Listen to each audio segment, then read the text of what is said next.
Nossa história começa na prova elemental da Academia Real de Magia. Esse exame determina a habilidade elemental de cada aluno e quão forte eles poderão ser no futuro. O teste começa e a própria filha do imperador revela uma habilidade elemental de luz de 52%. O próximo é Sete, um dos melhores alunos da academia. Seu resultado mostra um controle elemental de areia, em 71%. Mas quando chega a vez de Cian, todos congelam em choque. Ele possui o raro elemento da escuridão, em surpreendentes 92%. Mesmo o maior aluno da história da academia só alcançou 88% na formatura. Após o teste, Cian retorna silenciosamente para seu quarto. Mas no corredor, dois alunos veteranos estão esperando. Eles querem testar o quão forte ele realmente é, e assim intimidá-lo. Claro, o que eles não sabem é que Cian já os esperava. Antes que percebam o que está acontecendo, já é tarde demais. Com um único chute, Cian envia um deles colidindo contra a parede. E você pode se perguntar,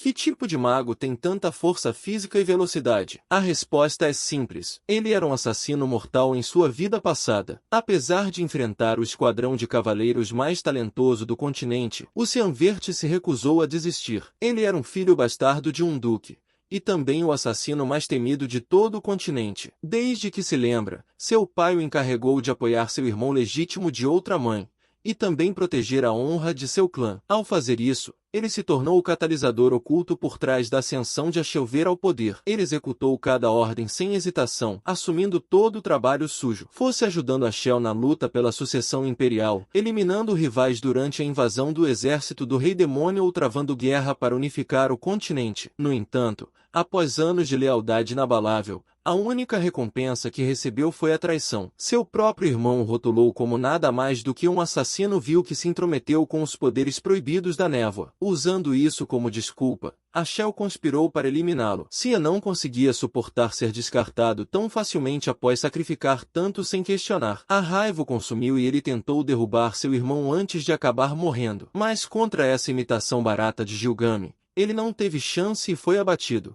Nunca foi assim que ele imaginou o fim de sua vida. Então um milagre ocorreu. Ele abriu os olhos e se viu de volta ao passado.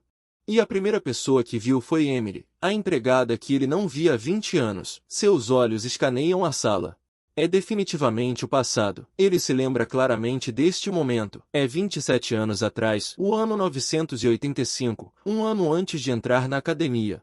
Todos os anos, o Ducado organiza um duelo de treinamento. E este ano, o Duque Verte, o atual chefe e pai deles, estará assistindo. O oponente de hoje, seu meio-irmão, Cranvert. Eles têm a mesma idade, mas Cran é filho de Margaret Oz, a esposa do Duque, o que significava que toda a atenção ia para ele. Mesmo sendo tão jovem quanto, ter nascido de uma mulher diferente fazia toda a diferença. Após este duelo, eles se tornam alvo de todas as piadas na família. Esta partida é o motivo pelo qual o pai deles parou até de reconhecê-lo.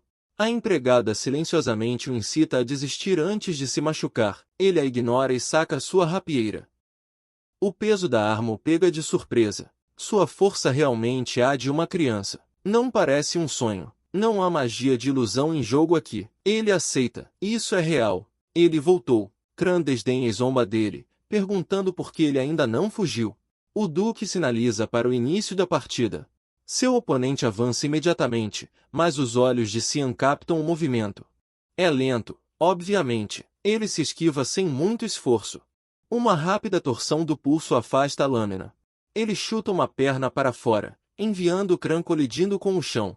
O Duque observa, levemente entretido, enquanto Margaret observa horrorizada.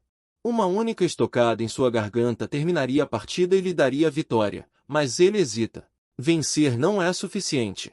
Em sua vida anterior, Cran o tornou miserável por diversão. Agora que ele tem a vantagem, ele pode muito bem esmagar aquela atitude presunçosa de vez. Nesta nova vida, ele cansou de ser servo de qualquer um. Ele trilhará seu próprio caminho em seus próprios termos. Ele crava sua bota no rosto de Cran repetidamente até que ele desmaie, ganhando a vitória por nocaute. Assim que o duelo termina, ele é convocado para se encontrar com o Duque. Um cavaleiro de alto escalão o escolta pelos corredores em direção à câmara. Pouco antes de chegarem, ele avista Margaret saindo do escritório. Um sorriso torto surge em seus lábios. Ela claramente acabou de reclamar sobre seu precioso filho. Ele lança uma provocação casual, perguntando se Cry está aguentando bem. A expressão dela se contorce de fúria e ela retruca, exigindo como ele ousa agir com preocupação depois do que fez lá fora. Ele passa por ela como se fosse ar, murmurando que é assim que os duelos funcionam, mas ela não vai deixar passar. Alto o suficiente para quem estivesse por perto ouvir, ela cospe que é exatamente por isso que pirralhos ilegítimos como ele não deveriam ser tratados como herdeiros reais. Então ela vai além, insultando a mãe dele e alegando que ele deveria estar rastejando em becos por restos. Ela sibila que ele não tinha o direito de lutar. Sua raiva ferve, afiada e silenciosa. Ele considera brevemente matá-la, mas opta por um plano mais satisfatório para fazê-la sofrer. Ele, de todas as pessoas, sabe exatamente como quebrá-la lenta e deliberadamente. Se informa que se matriculará na academia com Cran. Ela semicerra os olhos, sem saber onde ele quer chegar. Então ele explica, seu tom afiado e deliberado. Ela não iria querer seu filho se formando sem os membros intactos. Ela, percebendo o que ele quer dizer, dá um passo à frente, preparando para lhe dar um tapa, mas o cavaleiro bloqueia seu caminho e diz que a reunião com o duque é urgente. Eles não têm tempo a perder. Ele dá a ela um último sorriso sarcástico antes de se virar para os aposentos do duque. Ele entra no escritório e oferece uma saudação formal. Memórias lampejam o rosto de seu pai. E já faziam 15 anos desde que se encontraram pessoalmente pela última vez. O homem, Duque Viriusvert, o poderoso senhor feudal de Velas, definido por muitos títulos. Como o escudo do continente, o herói que conteve o ataque demoníaco por anos com puro poder mágico. Ele carregou esse fardo até seu último suspiro durante a invasão demoníaca. Tudo o que ele sempre quis foi a paz em todo o continente. Mas Cian o vê de forma diferente. Um homem que escolheu viver toda a sua vida como um servo do dever quando tinha liberdade de não ser, é nada além de um tolo. O Duque pula as saudações e vai direto ao assunto, dizendo que no momento em que Cry avançou, ele travou na trajetória da espada e se esquivou. Então ele pergunta há quanto tempo ele sabe manejar uma lâmina daquela forma. Nosso protagonista responde que treinou sozinho todas as noites. O Duque claramente duvida dele e diz que ele nunca mostrou o menor interesse em esgrima, então por que esconder tal habilidade? Ele responde que não queria atrair atenção. O homem acha estranho que ele não tenha se contido contra Cry e questiona se aquele nível de agressão era realmente necessário. Cian diz que precisava provar algo, apesar da linhagem compartilhada, que ele é melhor que Cran. O Duque abre um largo sorriso, intrigado e animado com o que acabou de ouvir. Ele superou as expectativas. Ele lhe diz que ele poderia se tornar um aliado poderoso e confiável para Shell um dia. Cian congela ao ouvir esse nome. A ideia de apoiar alguém como a Shell agora que ele sabe quem ele realmente é absurda. Como sempre, a obsessão do Duque por a Shell não mudou. Ele agarra as mãos de seu filho e diz que ele pode pedir o que quiser como recompensa. Ele aproveita esta chance como tiro de abertura para destruir tudo que a Shell construiu e pede para ser enviado ao campo de batalha. De volta ao seu quarto, a empregada quase pula de susto quando ouve o que ele solicitou. Ela o chama de insano por querer ir para um lugar infestado de criaturas perversas e monstros demoníacos. Veluz, o território ocidental do Império Shell, é a única região que se qualifica como verdadeiro campo de batalha. E até o Vale Lameia é considerado a linha de frente. É uma zona de guerra brutal que está travada em uma luta contra demônios há séculos. Por causa disso, seu pai lhe impõe uma condição. Ele tem 1 mês para se tornar forte o suficiente para ser digno de entrar no Vale Lameia. Ele não tem ideia de quão mais forte precisa ser para atingir esse padrão, mas sabe que precisa elevar suas capacidades físicas o máximo possível nesse meio tempo. Ele ainda é mais fraco que a maioria das crianças de sua idade. O que ele possui é a intuição de combate herdada de sua vida passada e um leve traço de magia dentro de si. Se ele conseguir desenvolver seu corpo, talvez consiga colocá-lo em uso. Então, o treinamento começa agora. Alice invade o quarto, chamando seu nome com fogo na voz. Ela já ouviu as notícias sobre seu plano de ir para o campo de batalha. Ela o critica, acusando de deixar a vitória contra Cran subir a cabeça. Então ela diz para ele encontrá-la no telhado. Ela quer testá-lo, e se ele conseguir se aguentar contra ela por 3 minutos, ela não o impedirá de ir. Ele tenta acalmá-la, dizendo que não há razão para lutarem por isso, mas ela o cala friamente e pergunta se ele está apenas perseguindo o legado de sua família. É quando ele entende. Ele percebe por que ela é tão agressiva, mas ele não dá a mínima para o nome da família dela. Seu duelo com Kran não aconteceu nem há um dia inteiro, então seu corpo ainda está destruído, mas ela não se contém. Ela vem com força total com sua espada larga. Ele reage bem a tempo, conseguindo bloquear o golpe dela. Ela recua surpresa por ele ter se defendido. Um garoto de 10 anos com uma rapieira acaba de desviar sua espada gigante. Ela descarta isso como pura sorte e desfere uma enxurrada de ataques rápidos. Ele mal os segura e recebe alguns golpes, mas vê um ponto fraco na guarda dela e vira o jogo. Ele a para, desliza para dentro da defesa dela e contra-ataca com sua lâmina visando o pescoço dela. Ela não tem tempo para desviar do contra-ataque, mas se entorce sua lâmina no último segundo, dando a ela uma janela para escapar. Se ele não tivesse feito isso, ela teria caído morta no local. A técnica de espada da névoa não foi feita para misericórdia. A maioria de suas formas baseadas em névoa são feitas para matar, o que torna difícil se conter, especialmente quando sua força física ainda é insuficiente, mas agora ele está começando a se esgotar.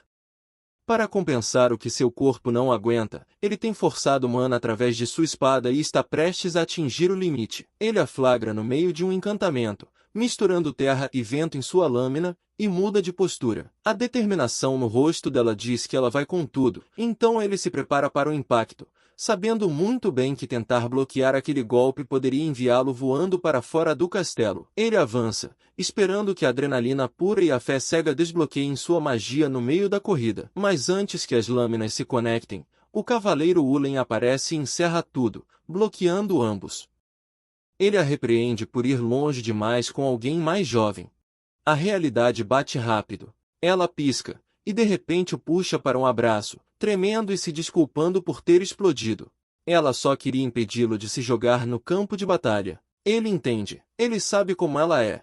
Como ela dá tudo de si em tudo. Sua irmã, a prodígio, que obteve as melhores notas em todas as matérias na Academia Real. Só sua aparência fazia as pessoas a chamarem de criança abençoada pelos deuses. Ela treinava com a espada desde que conseguia andar. Ela uma vez igualou a Shell golpe por golpe na luta pelo título de guardião do continente, mas então tudo desmoronou. Ela se juntou aos Cavaleiros da Luz e foi morta. Ele a abraça forte e jura para si mesmo, desta vez ele a protegerá. No meio do momento deles, ela se vira para Ulen e estreita os olhos.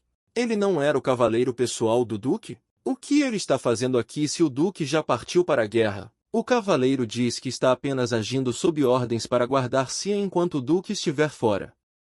É suposto ser uma missão silenciosa. Ninguém deve saber. O jovem já o tinha sentido no escritório do Duque, mas ainda acha estranho que seu pai quisesse manter tudo em segredo. Em meio ao pensamento, o cansaço bate como um caminhão e ele desmaia nos braços dela.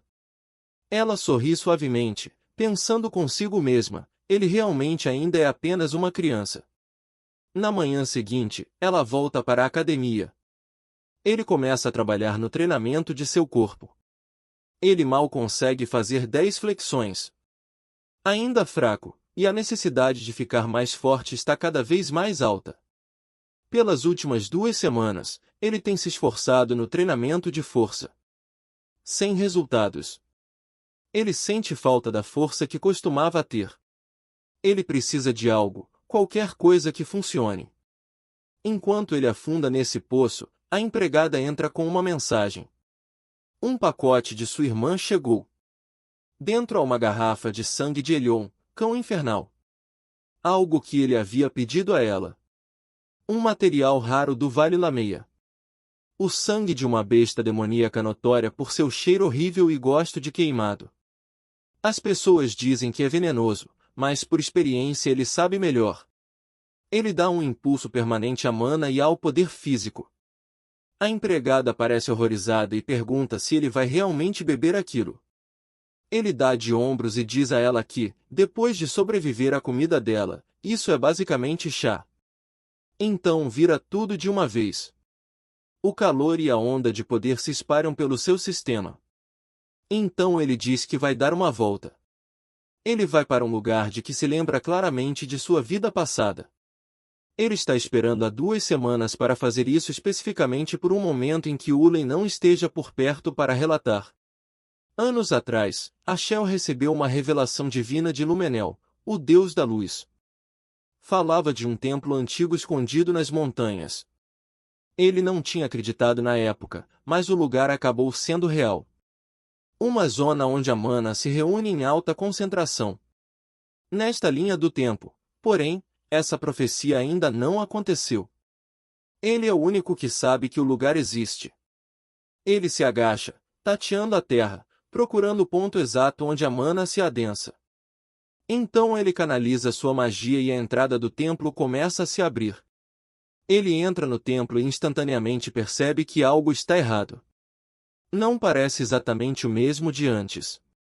Este lugar, outrora um santuário dedicado ao deus da luz, Lumenel, teve sua história apagada durante a guerra do deus demônio que limpou tudo 3 séculos atrás. Ele avança mais fundo nas ruínas, olhos fixos em um brilho pulsando de uma espada, o núcleo do templo. De volta a 999 BF, antes da fundação, a humanidade finalmente expulsou as forças do rei demônio de Veluz. Os demônios tinham poder muito além das capacidades humanas. Mas os humanos encontraram a salvação em relíquias antigas chamadas de armamento dos deuses, artefatos que viraram a maré. Entre eles estava Durandar, uma lâmina sagrada pessoalmente abençoada por Lumenel. Esta espada foi creditada como a chave que permitiu à humanidade vencer a guerra, e também será a arma que acabará com sua vida algum dia. Quando estiver nas mãos de Vert Ashel, ele coloca a mão nela. Como esperado, ela não reage. Ele se afasta, nem um pouco surpreso. Há uma lenda antiga. Após ultrapassar o brilho da lâmina, uma sombra estranha aparece. Parece a sombra projetada da espada à primeira vista, mas não é uma sombra. Onde há luz, a escuridão segue. E esta escuridão é, na verdade, uma passagem oculta, escondida além do altar, levando a uma câmara secreta. Ele a segue e encontra uma espada descansando bem no centro da sala. Seus olhos se suavizam. É como reencontrar um velho amigo, a mesma lâmina de sua vida passada. Ele dá um passo à frente, segura o punho e pronuncia seu nome, Karun. A espada se submete instantaneamente. Ele dá alguns golpes, mas a magia que outrora pulsava através dela não está respondendo. Ela ainda deve estar em hibernação profunda. Mesmo assim, a emoção de encontrá-la novamente o preenche com algo próximo da alegria. Então, do nada, uma voz ecoa pela câmara, perguntando se ele realmente não sente medo, se ele entende o que significa despertar o demônio selado naquela espada. Ela diz que é tarde demais para voltar atrás e avança, visando tomar seu corpo, mas ele a agarra pela garganta antes que ela possa chegar perto. Ele diz que ela está agindo de forma muito imprudente e não era assim antes. O demônio parece abalado. Como uma criança pode tocá-la? Ele calmamente a lembra de que a lâmina pertence a ele. Ela tenta resistir, então congela. Ela sente algo, pergunta se ele é o sucessor. Por que ele carrega a presença de Eru? Ele se repete. Ele é o dono desta espada. Ele herdou o legado de Eru e ela deve se ajoelhar perante seu novo mestre. Ela não acredita, o chama e ataca. Ele suspira, percebendo que palavras não funcionarão. A vontade de uma arma demoníaca sempre termina com ela tentando reivindicar o corpo do usuário. Então, ele encerra a conversa, estala um dedo e bate o crânio dela contra o chão do templo. Ele avisa que, se ela não se submeter agora, as coisas ficarão piores. Ela rosna, enfurecida, então ele dobra a aposta, pressionando-a ainda mais fundo no chão para provar seu ponto. A pressão funciona. Ela cede e finalmente o chama de mestre. Com isso feito, ele acha que é hora de voltar. Ele já está fora há muito tempo. Karun praticamente cantarola de excitação, ansiosa por respirar o ar livre novamente depois de tanto tempo no subsolo. Ela pergunta o nome dele, curiosa. Quando ele diz, ela levanta uma sobrancelha. De todos, por que Eru escolheria uma criança de quem ela nunca ouviu falar? Ele responde que foi escolhido em uma vida passada. Ele já morreu uma vez. Enquanto caminham, ele passa pela Duranda Ark, encarando-a. Ele diz que ela precisará esperar. Seu verdadeiro dono não aparecerá por mais 2 décadas. Karun ainda não está convencida sobre toda essa história de reencarnação, então ele corta o punho da lâmina sagrada. Ela pergunta o que diabos ele planeja com isso. Ele diz que tornará o futuro muito mais divertido. E esse foi o vídeo, já vem a parte 2. Se você gostou, já deixa o like e se inscreva. Até a próxima!